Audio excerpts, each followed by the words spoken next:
how many subscribers I had when I had my first brand deal. That's horrible that I don't know that.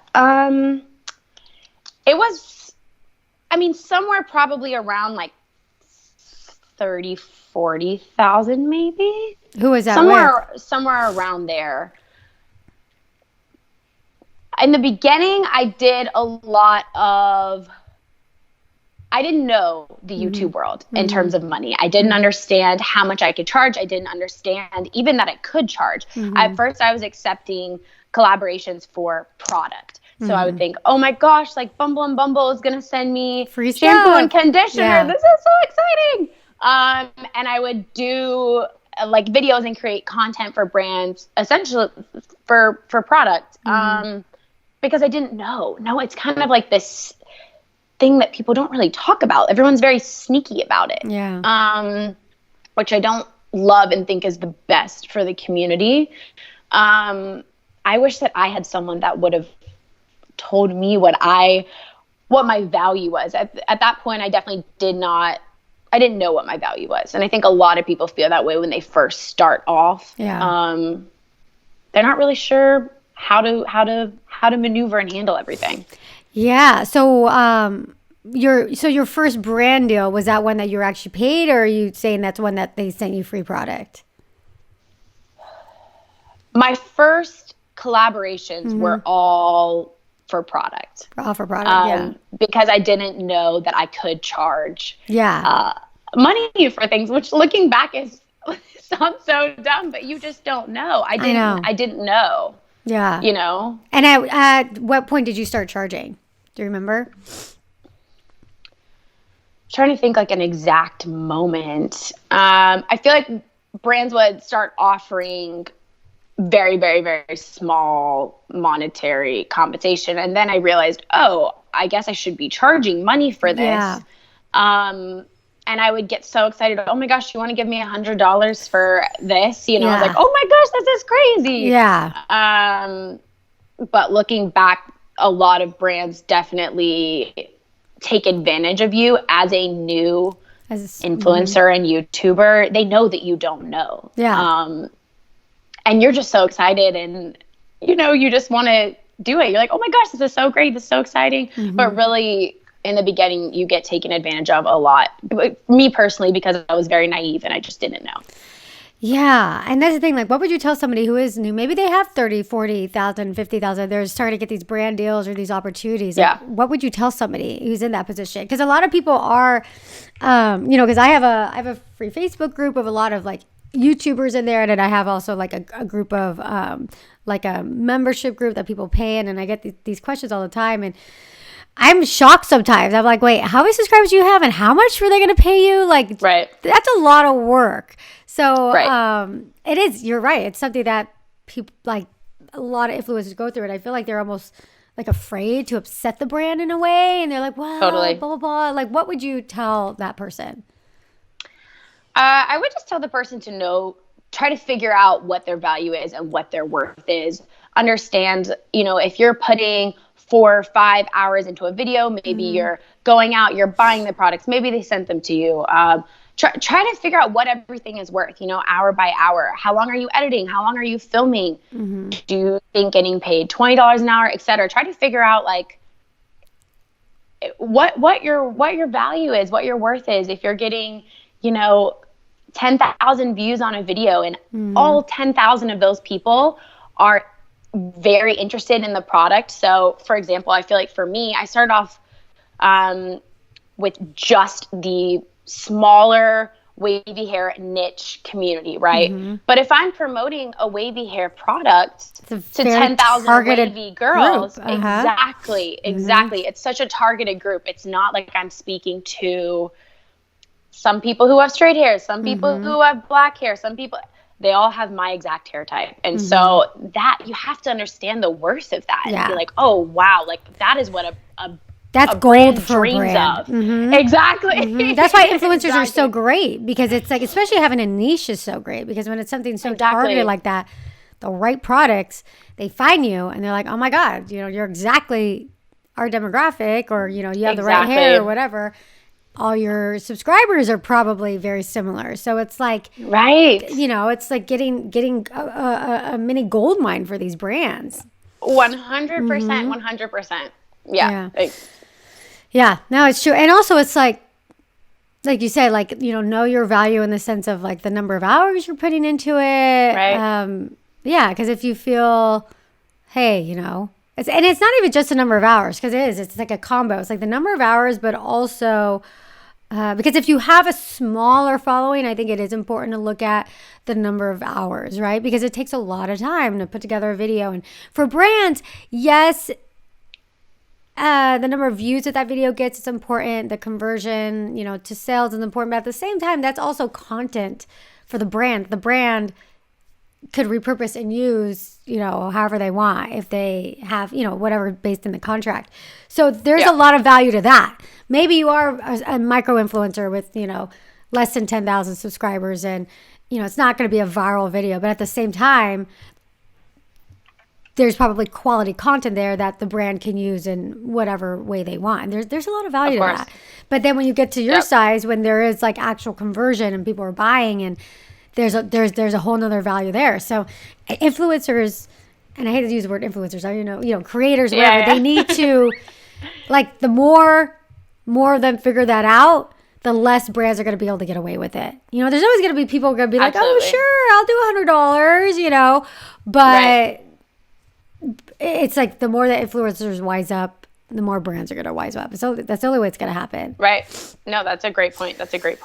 And with what you were speaking of with the contracts, in terms of what all they can do with that content, I've signed so many deals in the beginning that I would always read my contracts, right? I had a business degree. I understood things. But at the end of the day, I wasn't a lawyer. So, I mean, reviewing a 12-page contract that says, we can use this video in perpetuity, da-da-da-da-da. I mean, you have to really understand exactly what you're signing. And I wish in the beginning I would have sent it out to, even if I have some friends who are in law school, even if they're not an actual lawyer, just someone who understands more than you do. Maybe your dad, I feel like I just wish I would have done that, because I I made some poor decisions because I didn't fully realize what exactly I was signing. And now you probably were not charging to look out for. Exactly. Yeah. You weren't charging in relation to what it was that you were signing. It's like, hey, if you're going to use my content in perpetuity or whatever, then you got to be paying this much, right? Otherwise, we're going to nix that, Exactly. Now, if anything says perpetuity, no. Yeah. Hard pass. Yeah. We'll correct that real quick, because they know that you don't fully understand everything, and they put a lot of traps in there, knowing that you don't know, and kind of sucks. Yeah. Yeah. So today, do you manage all your own contracts, or do you have a manager that does that? So I do have management now. Okay. I got management at the very beginning of this year. So January. How big were you at that? Here, we could pull up even, like, I have your social blade up here, which gives. Okay, you can see the exact number. Yeah, let me see. I could share my 100 something. Yeah, so here we are. Oh, wow. Yeah. Okay, so June of 2018, 100. Let me see. Yeah, wow, so this is crazy. Have you ever looked at this? No. Okay, so January 2018, you're around like 80,000. Yeah. Okay. And you could see kind of how you went up. And then, January, you're at 80,000. February, 86. You could kind of see your whole progression here. Wow. Yeah. So January 19, January 2019 is when I signed 19. Oh, 19. Okay. Yes, ma'am. 19.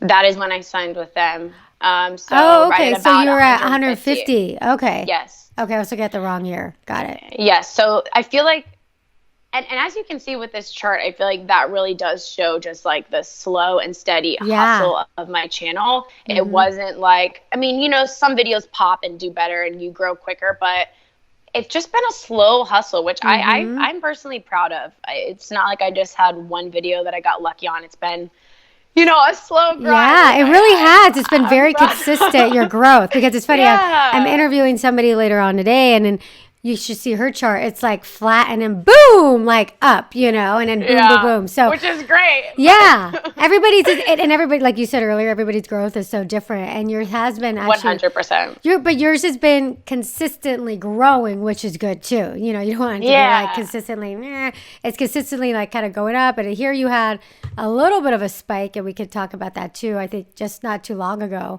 Yes. But we could go into that. But so, yes. So then so right now at this point you have how do I get at it? Okay, you have a management who handles all your brand deals.